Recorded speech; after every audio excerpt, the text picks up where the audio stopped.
Okay, everybody, welcome to this emergency situational briefing about the recent terror attacks in the States of Israel. I'm Benjamin Anthony, your host on behalf of the MirYam Institute, and I thank my colleagues at the MirYam Institute for bringing this together so swiftly as ever they do.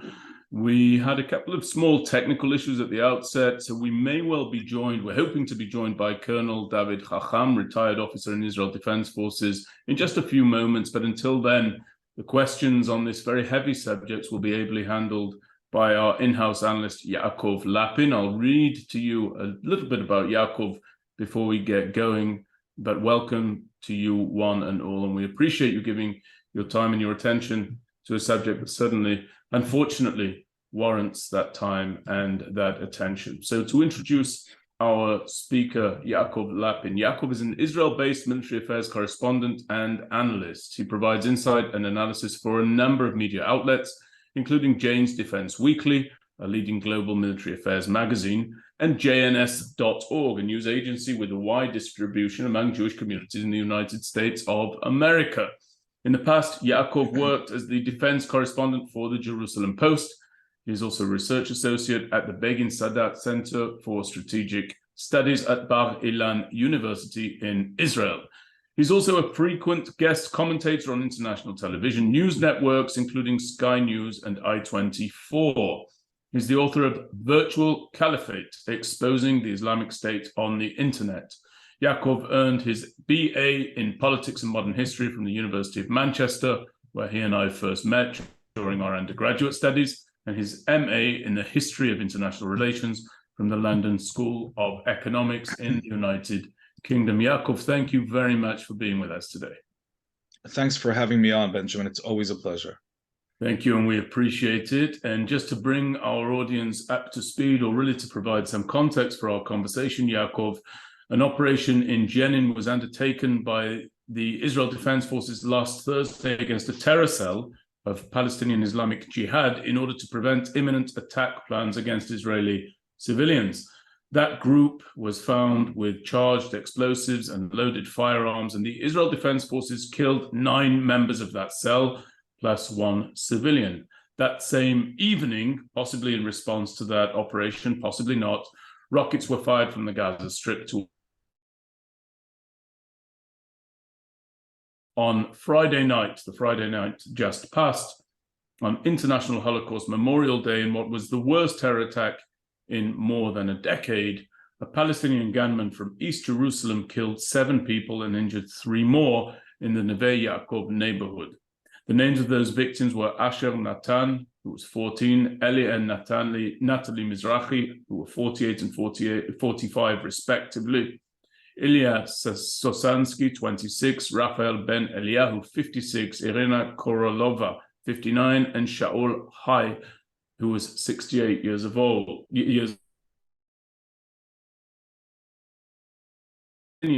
Shot and wounded 2 Israeli men near the old city. And on Saturday evening, a Palestinian gunman opened fire at a restaurant near Almog Junction, close to Jericho in Judea and Samaria, causing no injuries. And later that night, a Palestinian man armed with a handgun was shot dead by a security guard. Now, Yaakov, the head of the Police Operations Division in Israel, told reporters on Sunday that there were 41 intelligence alerts of potential terror attacks. And the Israeli National Police has now raised the national alert to its highest level following the deadly Jerusalem attack. So my first question to you, Yaakov, is just provide some layers of understanding to all of us. Talk us through the chain of events that I just read out, beginning perhaps by telling us about the terror cell that the IDF dismantled on Thursday. I think layers is a really good choice of words here, Benjamin, because what we're seeing here really is the convergence of several layers of developments that have tragically produced this.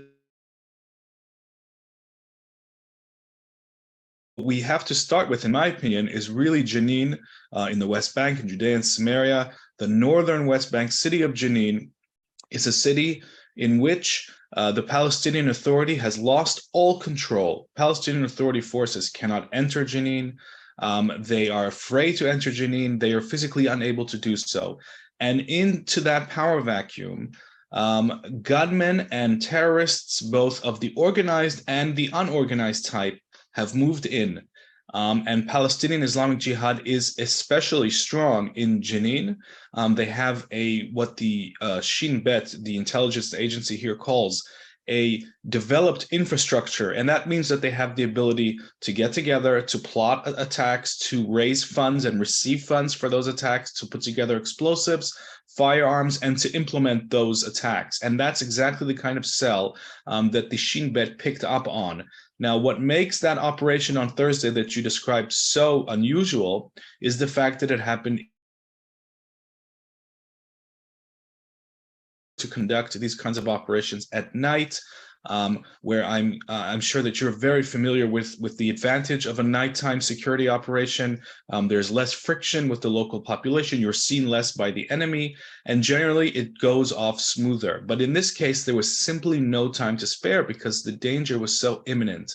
And that is why a combined Israeli force of several elite units, backed by border police, entered Jenin and had to engage those gunmen. Fired on them from multiple directions, and they were able to return fire very accurately, neutralize the threats, and dismantle this terrorist cell, thereby saving very likely a very large number of Israeli defense establishment doing what it does best, which is detecting organized Palestinian terrorism in time and moving, based on precise intelligence, moving very well-trained, capable forces into any place where they need to go in the West Bank in order to neutralize a threat. What happened the day after, on Friday night, is an example of a different kind of terrorism, which is far harder to stop, and that is the unorganized type. We have a resident of the East Jerusalem neighborhood of Al-Tur, and he acted on his own according to police initial assessments. He was likely enraged by the result of the Jenin operation, and he decided that he would, in his twisted and morally repugnant logic, even the score on behalf of the Palestinian people, not by taking on Israeli security forces, but by taking on indiscriminately Israeli civilians whose only crime was to be Israelis, to be Jews, and to be living in the capital city of Jerusalem. And we know the horrific results of that attack, and we're still reeling from the high number of casualties. And that kind of terrorism is far harder to stop because it doesn't leave behind an intelligence trail. And there are tools, perhaps we can talk about this if we have time, on the ways in which the Israeli intelligence community can and does stop lone wolf terrorism, but it's much harder to do. And that's the kind of terrorism that police often find themselves facing. That's why they're now on the highest level of alert, because they're the last line of defense, really. When there's no intelligence alert, it's up to the forces on the ground to respond very quickly to that kind of attack. And those are the kinds of developments that we've been seeing over the past few days here. So Yaakov, thanks for giving us those extra details. You mentioned this word disorganized in describing what some people call lone wolf attacks. And I want to pick up on that because this 13-year-old Palestinian boy, the one who shot 2 Israeli men near the old city, in my opinion, it tells a very clear story.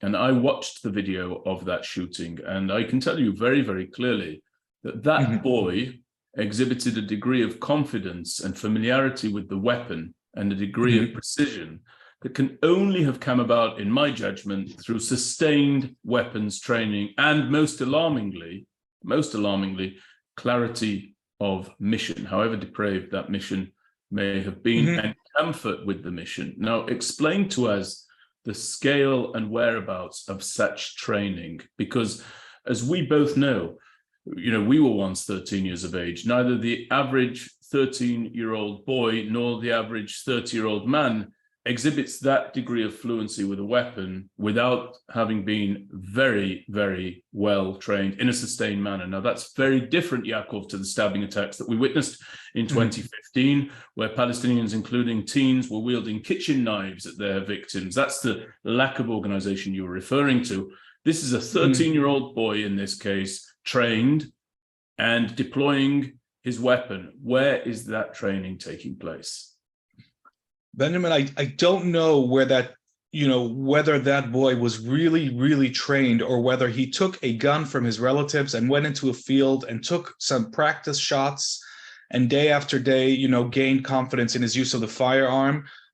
You are better equipped than I am to gauge his level of training. But what I can tell you is that there are two things that came together to enable this shocking and shooting two Israelis in the streets of East Jerusalem. There are two things that came together to enable that. One is the availability of firearms in East Jerusalem and in the West Bank and in the Arab Israeli community within the state of Israel. This is a huge problem. The streets are awash with guns. Some of them are smuggled in from places like Jordan, places across the Middle East, over the border and into the West Bank and the state of Israel. Some are stolen from military bases. Some are manufactured in workshops, in Palestinian workshops. The bottom line is that the streets are flooded with guns, and that means that anybody who's really determined to get hold of a firearm can do that, and it's far easier for terrorists to do that today than it was in 2015, which is why we're seeing this, and I hate to use the word upgrade, from stabbing attacks to shooting attacks. This is why we're seeing so many more shooting attacks today than we did in 2015. Now, the other component of this attack is hatred and incitement. What did that boy see on his phone in the social media networks that put into his head the idea that this was the right thing to do for his people, for some sort of religious motto?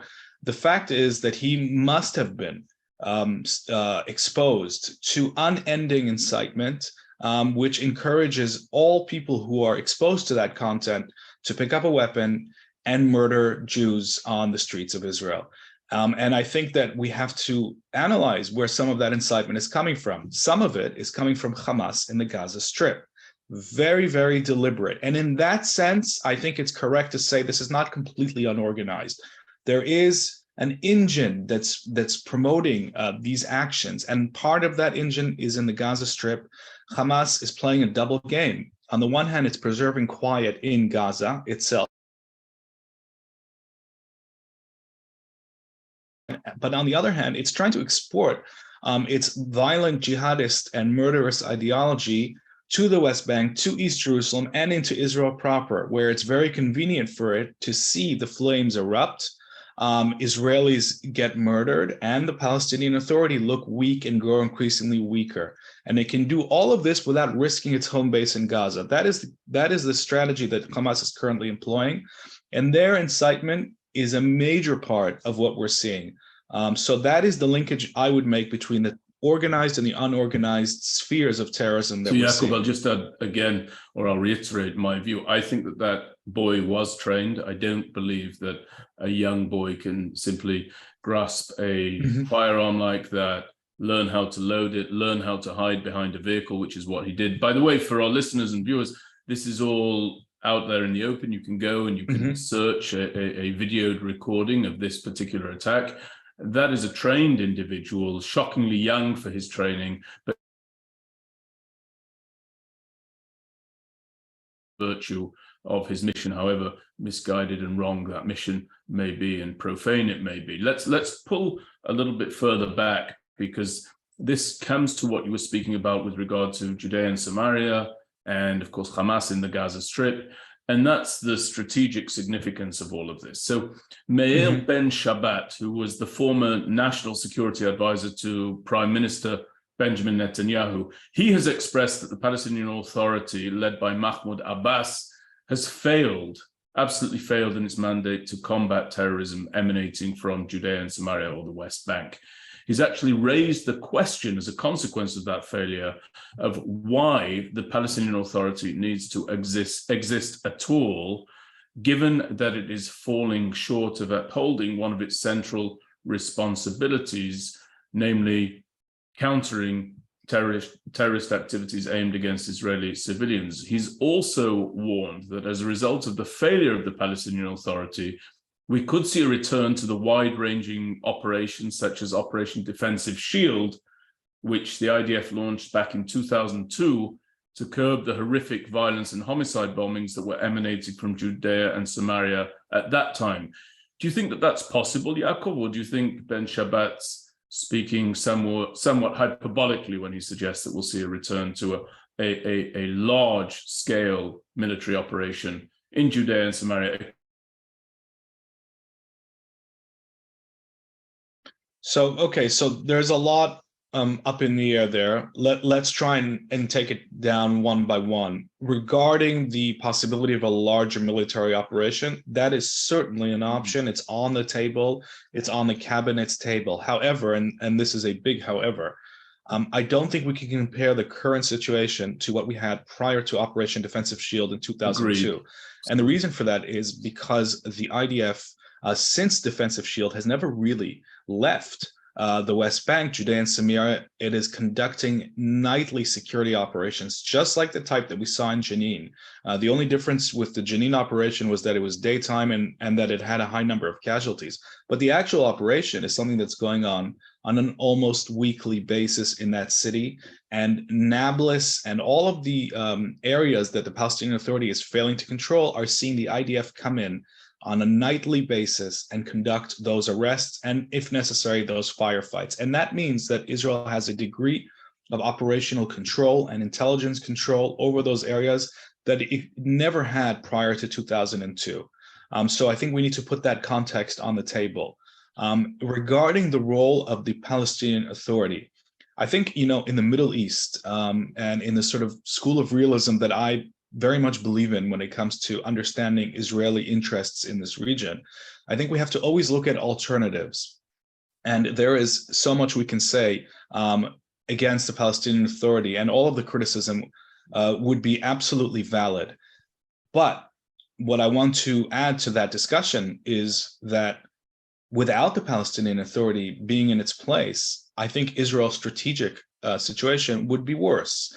And the reason for that is, the Palestinian Authority still manages a large percentage of Area A, where over 2 million Palestinians live. Israel does not want to directly manage and govern those areas. Israeli soldiers do not want to be 24 hours a day in the Kasbah of Nablus. Israel doesn't want to invest hundreds of millions of dollars in sewage treatment and garbage collection in the middle of Palestinian cities. It's not a situation that would serve Israel economically, security-wise, and politically in any way. And it would represent many dangers, I think, for Israel. And for that reason, the Palestinian Authority's existence is something that serves Israel's interest in its ability to take a step back from the massive resource drainage that would come from direct control of 2 million plus Palestinians in the West Bank. And just for that reason alone, even if we don't talk about other things, just for that reason alone, I think the Palestinian Authority's existence serves Israel's core interests. In addition to that, if we're talking about alternatives, I think there are only two real alternatives in the West Bank today. And one is Fatah / the Palestinian Authority. The second is Hamas. I don't see any powerful Palestinian movement that could be added to that menu, to that very small menu.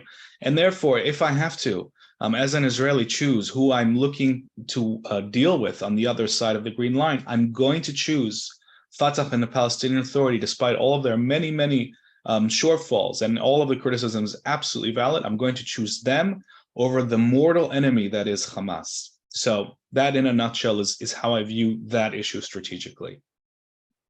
Thank you very much, Yaakov. I believe that we're being joined by Colonel David Hacham now. David, are you able to hear me? We'll keep going, Yaakov. I think David's just getting organized, but I want to talk a little bit more about the situation there in Judea and Samaria and the viability of another wide-ranging military operation there. So the MirYam Institute just hosted retired General Chico Tamir, and we hosted him in the United States for a lecture series, and he is, among other things, the former commander of the Golani Brigade, a vaunted brigade of the Israel Defense Forces and of the Gaza Division, and he's generally credited, Yaakov, with turning Israel's fortunes back to our favor in Judea and Samaria, because he was the officer who most forcefully advocated taking the fight to the terrorists in Judea and Samaria, breaking and smashing their strongholds and removing their operatives and capabilities from the field. What's very, very clear from Chico, though, is that there wasn't a great deal of political will for such an operation prior to its launch, and that initially the confidence to undertake such an operation was lacking even among the top branch of the Israel Defense Forces, including the then Chief of Staff, Lieutenant General Shaul Mofaz. Now, you've said that such an operation, plans for such an operation are on the table with the Security Cabinet right now. Do you think that the confidence that was absent prior to the operation in 2002 is now present today? Or do you think that Israel wants to keep its distance from becoming entangled in Judea and Samaria? I'm going to say that both are true, and I'll explain. The fact that Israel is sending forces into a place like Jenin in broad daylight demonstrates a high degree of confidence.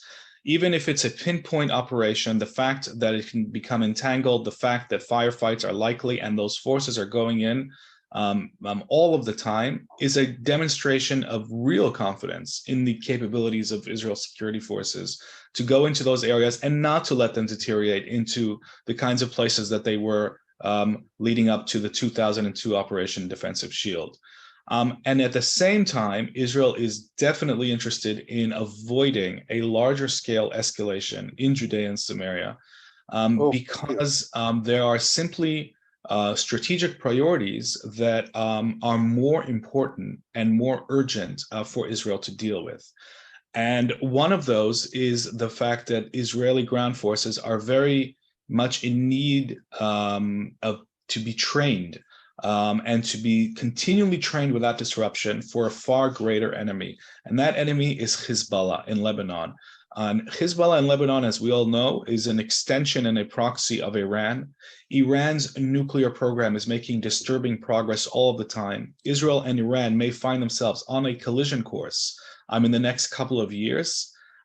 We've just seen reports about various mysterious attacks both on the Syrian and Iraqi border and in Iran. So the entire Iranian axis forms a severe strategic security threat for Israel.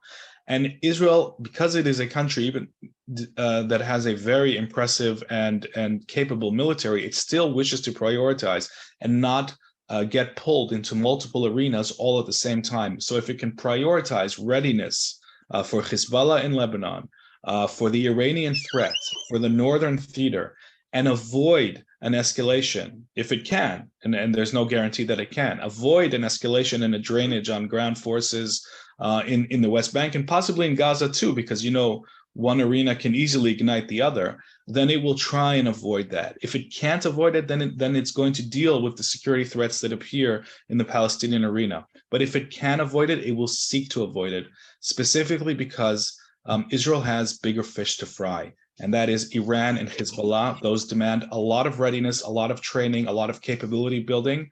And I'll just finish this point by saying that, you know, we've been in this dilemma before. In the lead up to this 2006 Second Lebanon War, the IDF was extremely busy with counterterrorism and policing operations in Judea and Samaria, to the point where that negatively affected its ability to identify Hezbollah's transformation from a terrorist organization into a hierarchical army. And the realization that that was neglected was partly due to the fact that the IDF was so busy in the West Bank. And that's one of the lessons that was learned from that time. And that's one of the reasons why there is an attempt now to avoid that kind of trap today going forward.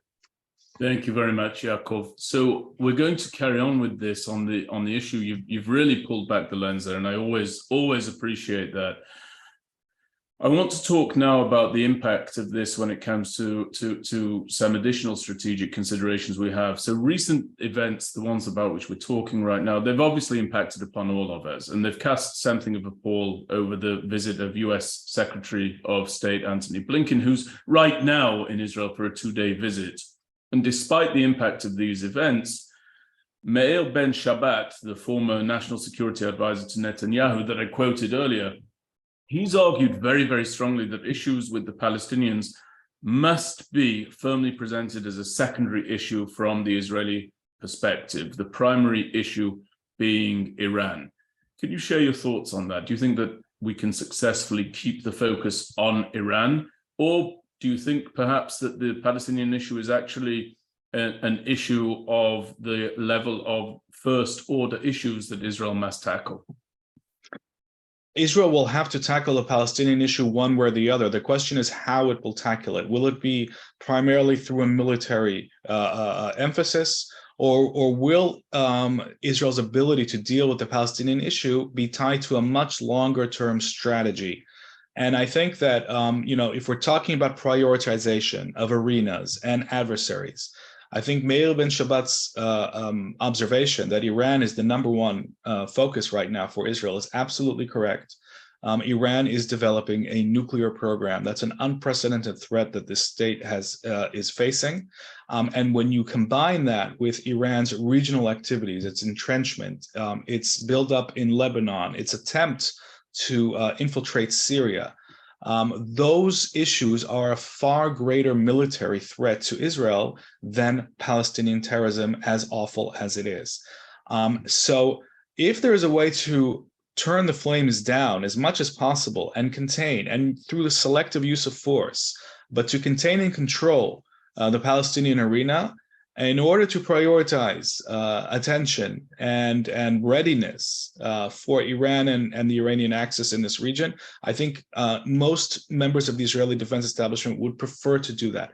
If that's not possible, then of course it's simply not possible, and then they will, the Israeli military will have to answer all requirements that appear out of Judea and Samaria and possibly the Gaza Strip. But it will prefer to prioritize. It comes back to that question of prioritization. And that's why I think that, when we talk about the Palestinians and the use of force, I think there has to be a clear long-term strategy about, what Israel wants to do with these areas, how it wants to proceed in the long term, and how it wants to manage the various arenas that are knocking on its door, at the beginning of 2023, in order to optimize its use of resources, in the most strategically sound manner, rather than just going to every arena at the same time, full power ahead. So on that note, let's turn back a little bit more to the Palestinian Arabs, and I want to talk about our new Minister of Defense, Yoav Gallant. Yoav Gallant was originally some years back he was in premier position to become the chief of staff of the Israel Defense Forces. He then went into politics and began in the Kulanu party, which is now a defunct party, then joined the Likud party. He held several portfolios therein, and now he has risen to the position of defense minister, as many people expected. And his first briefing to the press as defense minister, I believe, was one in which he spoke to the media from the IDF headquarters in Judea and Samaria, and he outlined, Yaakov, something of a stick-carrot approach in that order, saying that Israel will, quote, enact offensive and proactive actions against those who try to harm our children. Anyone who helps the terrorists will be harmed. If needed, we will demolish their homes. We will deprive them of their rights. If needed, we will expel them. Now, all of that is attributed, all of those comments are attributed to being aimed at those who assist terrorists rather than the terrorists themselves. So it seems that the Minister of Defense has raised the possibility of expelling the families of those who commit acts of terror against Israelis elsewhere, possibly to the Gaza Strip or to more remote areas of Judea and Samaria. Do you think such an approach is likely to be implemented, and will those statements have a deterrent effect? I think that, the question that you're asking is really part of a bigger question, which is, what is the balancing line that Israel should walk down when it comes to responding to Palestinian terrorism? Because on the one hand, it will always need to be able to deploy an iron fist to deal with terrorism, to engage, disrupt, and respond and kill those who come to kill its citizens. And that is never going to be in question. That is always a consensus within Israeli society. Once we move beyond that, and we start talking about the outer circle, the envelopes of terrorism, You could get people who would say, well, why stop at the family? Well, what about the street? What about the neighborhood? What about people who support this? And the reason that I think many in the Israeli defense establishment are cautious about extending the iron fist too far, so to speak, is because they have concluded that it's counterproductive. In other words, today we have 130,000 Palestinians in the West Bank who work either in Israel or in Israeli communities in Judea and Samaria. And if we think of, about the fact that every one of those supports a family of, 5, 6, maybe 7 people, we start to understand that the Israeli economy is responsible for probably at least a quarter of the Palestinian GDP, if not more. And those people are not joining the cycle of terrorism. They may be sympathetic, they may not be. I'm not going to guess right now. There's a separate problem of how generally accepted and celebrated terrorism is in Palestinian society, and it's hugely disturbing, and that needs to be tackled. But in terms of action, those people are not lifting up their hands, they're not taking guns, they're not shooting anybody, they're coming up, showing up for work, and they're going home. And that is an example of the carrot that you mentioned. Now, that means that it's an Israeli interest to enable those people to continue to come to work. Because if punishment is meted out to, let's say, an entire neighborhood or village from which terrorists came from, and they don't go to work, the chances of terrorists recruiting these people who are now unemployed simply goes up. They have less to lose. And that goes back to the same question as the family and the expulsion. So, okay, Israel has expelled various terrorists, and David Hacham can probably talk a lot about this, a lot more than I can. They were expelled to Lebanon, in the 80s. It didn't really solve that much because they formed terrorist groups in Lebanon. And when they came to Gaza, they also continued those terrorist activities in Gaza. So unless we can expel them, out of the region completely, and that also throws up, legal problems as well. It's not clear whether the cost benefit of that move is going to be worthwhile for Israeli security interests. And I'm open to hearing the debate, and the legal issue is a separate issue. I don't think the Israeli High Court would green light the expulsion of a family. As far as I understand, that would probably contravene Israeli law. But legal questions aside, the cost benefit of such a move is not clear cut. I think when we think from the brain and less from the gut, it's always a question of cost benefit. And I think everything in security comes down to cost benefit, and it's a complex and difficult debate to have. So Yaakov, let us know, we've been joined here by Colonel David Hacham, retired officer of the Israel Defense Forces. I just want to do a quick sound check before I introduce him. David, can you hear me? Yes, I hear you perfectly. Wonderful. Wonderful. Thank you for being with us. I'm just going to let our audience, our listeners, know just who you are, David, and something of your background. So for those who are here, whether you're on audio or video, Colonel David Hacham served for 30 years in various intelligence and political strategic positions within the Israel Defense Forces, including 8 years in the Gaza Strip as advisor for Arab affairs to successive commanders of the Southern Command and the coordinator of government activities in the territories. He was actively involved in the Oslo peace process and participated in the majority of meetings between Israeli leaders and Yasser Arafat. Following his military service, David was appointed advisor for Arab affairs to ministers of defense, Israeli ministers of defense, Yitzhak Mordechai, Moshe Arens, Ehud Barak, Benjamin Ben Eliezer, Shaul Mofaz, Amir Peretz, and Moshe Bogi Ya'alon. Each one of those individuals something of a legend within Israel. He's the author of 2 books based upon his experiences, Gaza in the Eye of the Storm, The Inside Story of the Intifada, and The Land Was Filled by Hamas, Sheikh Ahmed Yassin and His War Against Israel. Sheikh Ahmed Yassin, formerly the spiritual leader of Hamas, was somebody who David Hacham was intimately involved in dispatching ultimately. So we're going to talk a little bit, David, about Yoav Gallant. I'm sorry you missed the beginning of the conversation, but it's always such an honor to have your expertise, both in my name and the MirYam Institute and our audience. Let's talk about Yoav Gallant. David, just a direct question. He seems to have suggested that those who assist terrorists who harm Israeli citizens or worse, that those people will be expelled. Now, Yaakov spoke about the idea of that being counterproductive.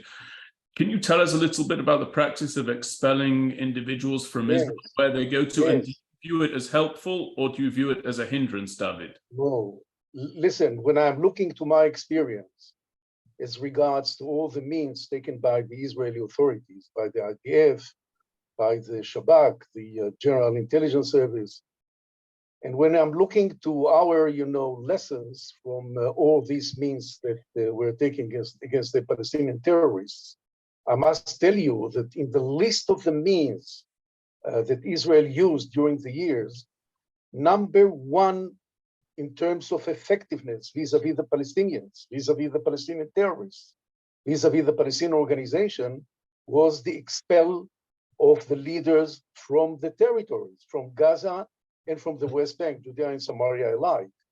I'm talking to you about maybe the first Intifada, and even before the first Intifada. There were many, many deportation of Palestinian leaders. In this respect, I must mention maybe one which is very much known.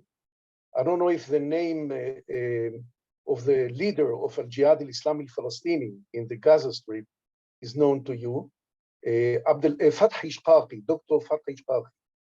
He was, arrested by Israel before the eruption of the first Intifada. In the year 1988, in the March or April 1988, he was expelled to Lebanon.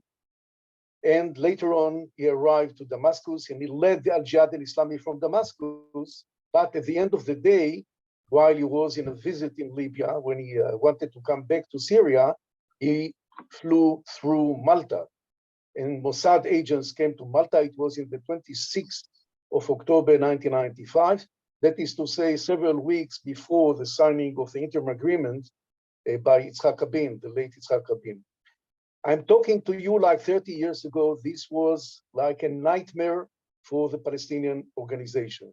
The deportation of people from the territories. This was like a very, very effective move, I would say, mean taken by Israel in this regard. I think that still until today, the deportation of activists, of Palestinian activists, terrorists from the territories is something that Israel has to do. But at the same breath, I must tell you that when I'm looking to the opportunities of Israel of how to react vis-a-vis the Palestinian terrorists, I think today that number one in effectiveness is what I call the targeted killings. This is something that they are very much, disturbed that Israel will take this mean vis-a-vis the Palestinian terrorists. And I've heard time and again, during the last operation in Gaza, Al-Jihad al-Islami people are speaking that Israel shouldn't, take this mean in order to deport, Palestinian terrorists from the territories, from both the Gaza Strip and Gaza. But I must tell you something very much important now. We are several days after the terrorist operation in Jerusalem, the two terrorist operations. The first one, in Shabbat night, Erev Shabbat, the evening of Shabbat, and six Jews were killed. I think that this is something that Israel cannot, I would say, not react vis-a-vis what happened.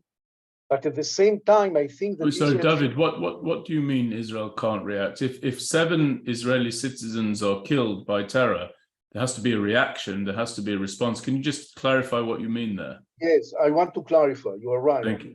I think, first of all, in principle, Israel must react, must retaliate. Okay, right. But at the same time, I want to tell you, Benjamin, something very much important.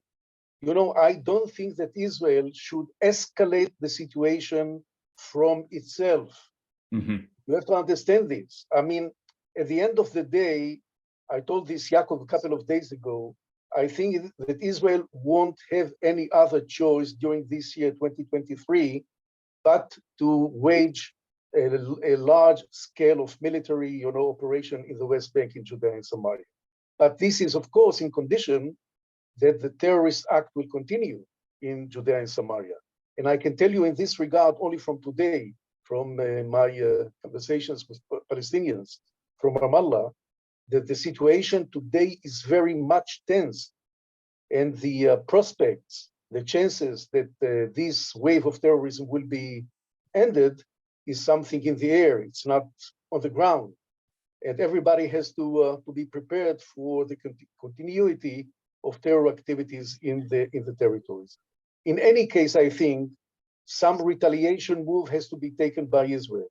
Mm-hmm. You know, you cannot tolerate Jews being killed in your capital in the evening of Shabbat without having any, any move, any reaction taken by the Israeli military. This is something out of question. At the same time, what I'm saying is very much, I would like to be very accurate in what I'm saying. I think that Israel shouldn't act in a way, or I put it in a different way, in large scale operation that will turn the situation, from left to right, Mm-hmm. In order not to bring escalation to the area. I understand, David. I understand, I hope and that thank you for the idea was. No, it was. Thank you for clarifying. I think tell me if I'm misrepresenting you. I think what you're saying is that Israel should respond, but Israel should respond at the time and in the manner of its own choosing, not in a wild reaction to this terrible series of terrorist attacks. Is that correct? Yeah, exactly, but not large scale operation. Mm-hmm. Pinpoint operations. Okay. Yeah. So David, I want to ask you something else, David, now, because we've seen another change afoot, and I'm going to ask Yaakov to weigh in on this first, and then David, I'll come back to you about it. Look, Yaakov, when you have this level of terror attacks against Israel's civilians, the Israel Defense Forces has to adjust. And 3 additional battalions have been deployed to Judea and Samaria since Friday. And the IDF also plans to deploy another 2 infantry companies from the Golani Brigade and the Givati Brigade to assist the Israeli National Police in the Jerusalem area and in the Israeli towns near the security barrier. Now, I want to go back, David, please, I hope that you followed this part of our conversation before you dialed in, but I'm going back now to some comments made by Meir Ben Shabbat, the former national security advisor to Benjamin Netanyahu, who said that the Palestinian issue is a secondary issue. And while that may be the case in terms of Israeli national security priorities, Yaakov, here you have a perfect example of how a secondary issue has primary implications for Israel, because battalions and companies from the Israel Defense Forces that are sent to the Jerusalem area to reinforce the work of the Israeli National Police, in my opinion, are not doing what they are supposed to do, namely preparing and training for war fighting. And that can impact us. It can impact us in Gaza, it can impact us in Lebanon, and it can impact us elsewhere. So I'd like to ask you, how would you assess the IDF's level of combat readiness, given the fact that we are constantly diverting resources and time, quite frankly, to countering terror rather than readying ourselves for war fighting? This is it. This is exactly the dilemma and the trap that, we have to be so aware of. And I couldn't agree with you more that, any kind of policing mission by soldiers who are helping police, in places like Jerusalem would absolutely be taking them off war training and readiness.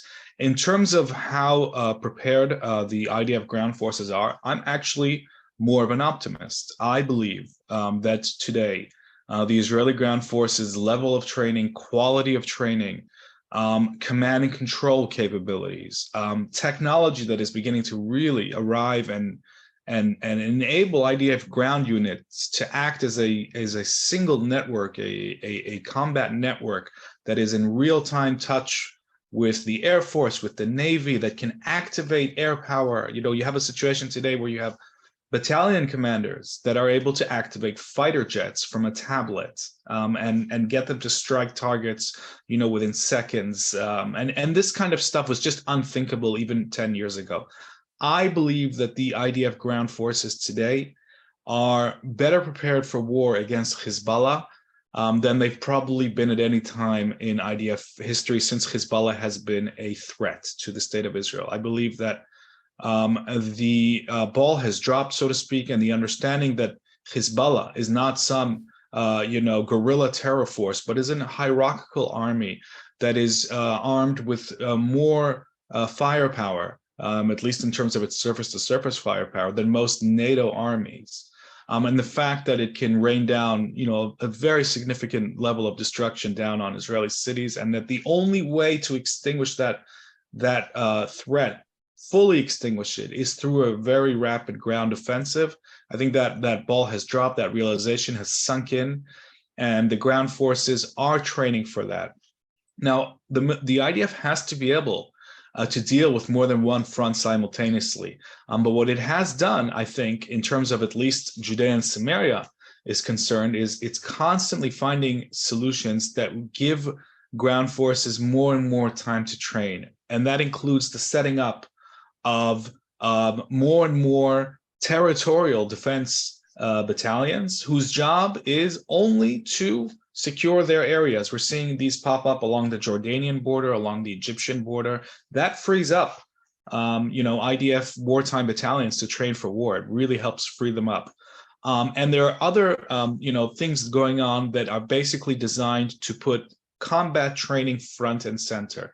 So I think the IDF has learned lessons. It has improved. Its readiness has really improved. Also, we can talk about, changes in the IDF armored core. I think the level of protection enjoyed by armored vehicles today in Israel is world leading. I don't think there are tanks like the Merkava tank today around the world that have the trophy active protection system that can not only intercept, the kinds of anti-tank missiles that caused so much damage in 2006, but can use, their radars to pinpoint the enemy, spread that information on the combat network, and create what they call a rapid sensor to shooter cycle, and to track the enemy down and find his exact location and direct firepower to that.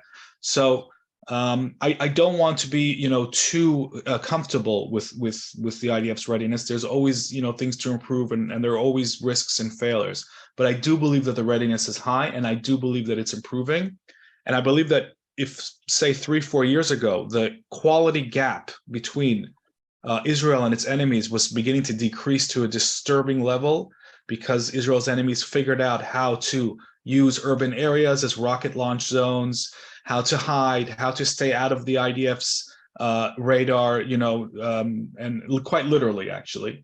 Today, I think that quality is coming back. The gap is starting to increase again in Israel's favor. And I think Israel has really started to internalize how to wage this kind of asymmetric war. So on that front, I'm more optimistic than I am pessimistic. So David Hacham, we've got this interesting situation in the new government whereby you have a defense minister, right? And that's Yoav Gallant. And then you also have a national security minister, and that is Itamar Ben-Gvir. And there's also Bezalel Smotrich, and there's tension between these three, it seems. Now, I spoke about Yoav Gallant, the defense minister, saying that he seemed to be saying that he would consider expelling those who assist terrorists to beyond the borders of Israel. You say that that's a very effective measure. Itamar Ben-Gvir has said that he would swiftly apply the death penalty to those who bring about atrocities against Israel's citizens and civilians. What do you think about that sort of statement? Is that, again, for political consumption, or do you think that that's a prospect that might have some teeth to it? Listen, first of all, as regard to the death penalties, I think, as I've said a couple of days ago, this is something that Israel shouldn't apply. Should not. Exercise. Sorry? Should or should not? Should not exercise, should not do it. Mm-hmm. This is something out of question. Listen, I don't want to see, places in the jails in which, I don't want to say hundreds, but many Palestinian terrorists are being hanged. This is something which is not going hand by hand with the Jewish values. And more than that, not only the moral issue in this regard, I'm speaking about the result. Mm-hmm. I'm speaking about what what result or what effectiveness or what influence it will have on future, Palestinian terrorists. When the Palestinian terrorist is coming to carry out a terror act against Israeli civilians or military allies, he thinks that at the end of the day, maybe he won't get out alive. So it means that he is ready to sacrifice himself, to die in this operation. So the issue of death is not something which he is taking it into the calculation before he is going to carry out this terror act. This is why I think that this is out of question. Israel shouldn't exercise death penalties against Palestinian terrorists. And I think at the end of the day, the grade of deterrence is not something high that you can take the risk and execute these death penalties against the Palestinian terrorists. David, let me present you with a quick counterpoint to that, just to bear this out for our viewers and our listeners. So you mentioned that the expulsion of individuals is a very powerful deterrent to the Palestinian Arabs and the terrorists among them. Okay. You also mentioned that targeting killings were a very powerful, potent deterrent and also a powerful act in their own right, regardless of deterrence. They disrupt the activities of terrorist organizations. Let's look on the other side. The fact of the matter is that the terrorist organizations, including Hamas, their number one deterrent towards Israel is the prospect of the kidnapping of an Israeli soldier and the detaining and the holding of an Israeli soldier, even an Israeli citizen. As we've seen, they recently released a video of Mengistu over there in the Gaza Strip, who's been held for a number of years. Benjamin Netanyahu just met with his mother, I believe today or yesterday that was. Look, part of the impetus for this kidnapping policy is the fact that they now know, unfortunately, that across a long enough time span, terrorists with blood on their hands may well be released as part of an exchange. Israel's captives, one or two, in return for terrorists with blood on their hands. Now, just bearing out Ben-Gvir's suggestion here, and I'm not voicing an opinion of my own, but would not the notion of terrorists with blood on their hands facing the death penalty, would that not reduce the number of terrorists that are there for release in the event of an exchange, and therefore curb the enthusiasm for the kidnapping of Israeli soldiers? As I told you before, there are two, I would say, aspects for this question and for the answer. First of all, I'm speaking about the effectiveness of this kind of move. Mm-hmm. As I've told you before, when a Palestinian terrorist is come to carry out a terror act against Israelis, he is taking into consideration that at the end of the day, he won't get out of this operation alive. So he's willing to sacrifice himself no matter what. This is one thing. And the second thing is the moral issue. Listen, we are a democratic state, a Jewish state. We have our values. I don't want to see Israel with, many incidents of getting death sentences against Palestinian terrorists. This is something out of question. I tell you more than that, something very much important. You mentioned before, you said that you think that maybe the Palestinian organization, Hamas, Al-Jihad al-Islami, would carry out, kidnapping of Israeli soldiers or civilians in order to bargain vis-a-vis Israel for the release of their people inside the Israeli jails. Listen, we have the experience of the last 30, 40 years.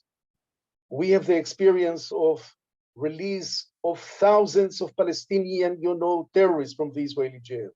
I remember May 1985, more than 1,000 for 3 Israeli soldiers. Later on, what's his name? The soldier that was kidnapped, Gilad Shalit, etc., etc. Listen, I want to think that now, I'm not in the military or security establishment now, I'm not in service now, but I want to think that today, Israel won't repeat this mistake in the future of, thousands of Palestinian terrorists being released from jail for one soldier, 3 soldiers, 2 civilians.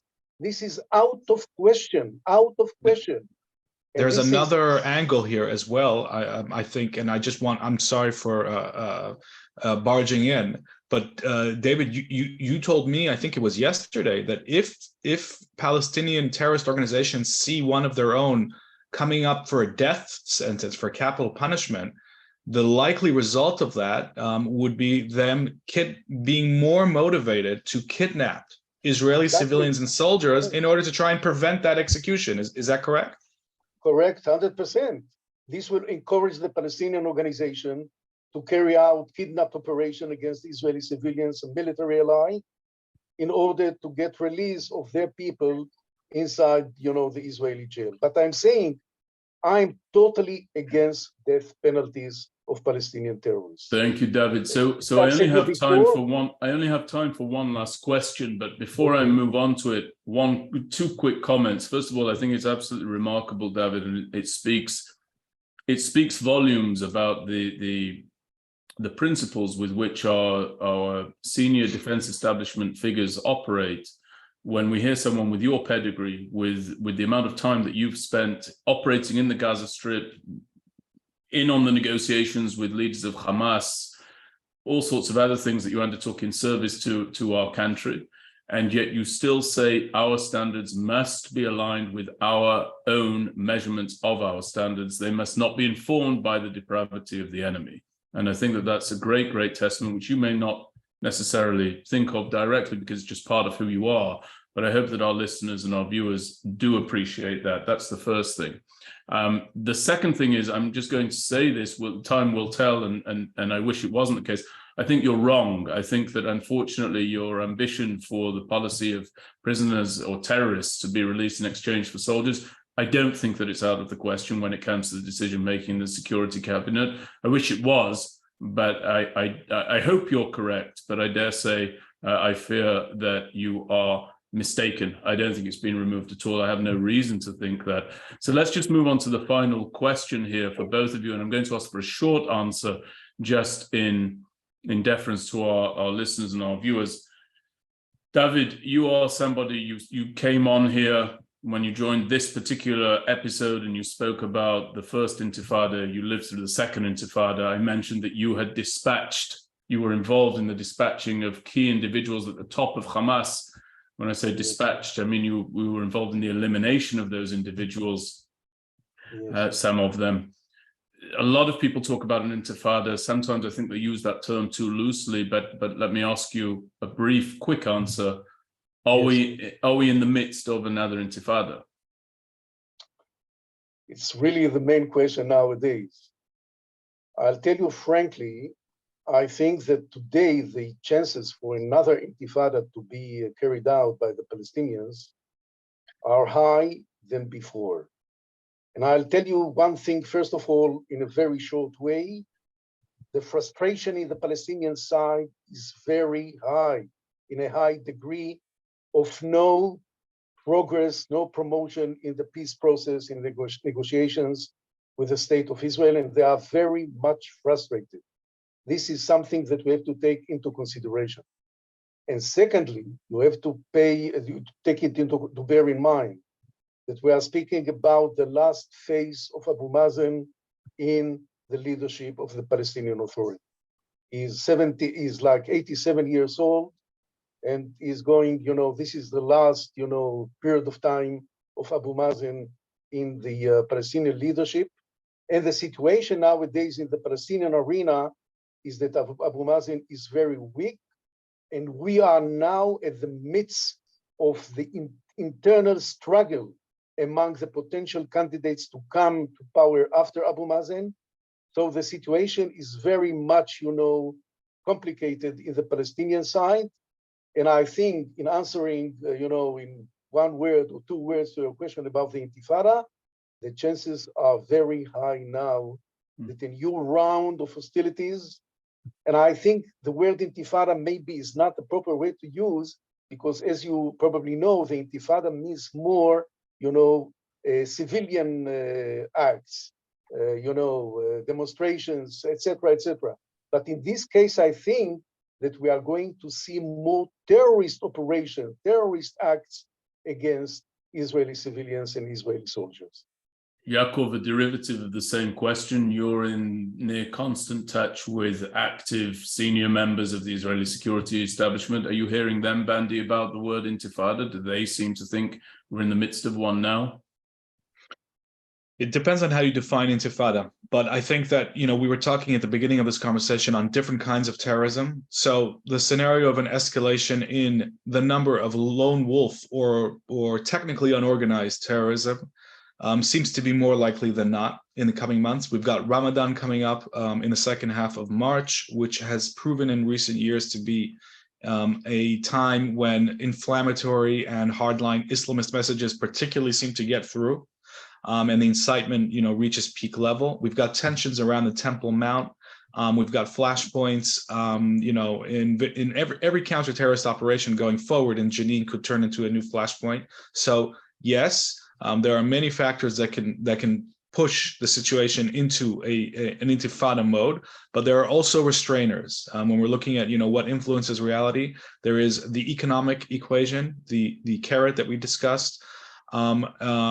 Under the current Israeli government and its relationship with the Palestinian Authority, there will clearly be no diplomatic process to speak of from either direction, from either the PA, which is basically dysfunctional, or from the Israeli government, which does not believe that such a process will lead anywhere.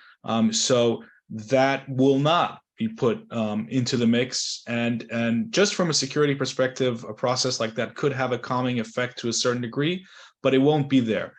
So we have all of these ingredients into the mix, and the situation is unpredictable. A certain escalation seems likely, but how far that escalation can go is completely up for grabs. And I'll just finish by saying one more thing.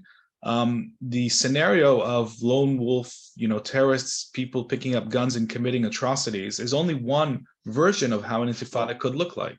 Another version could be, say, sections of the PA security forces turning their guns, God forbid, on Israelis, a total falling apart of the PA. I'm going to extreme scenarios, a Hamas takeover of certain Palestinian cities. I'm going to these extreme scenarios because I want to put the wider possibilities into view. And that would be a real, escalation, a full-blown escalation. And that's the kind of situation that Israel is going to seek to avoid.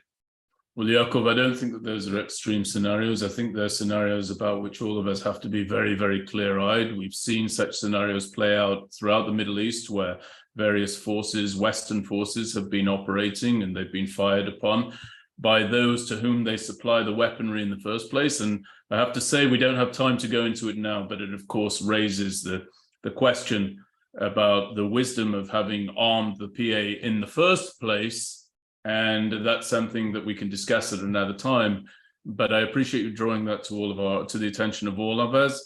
And so to you, Yaakov, in-house analyst at the MirYam Institute, and to retired Colonel David Hacham, we thank you very much for your time. We're sorry that we've had to convene this during a wave of terrible terror attacks against our citizens in Israel, the worst of which took place during International Holocaust Remembrance Day.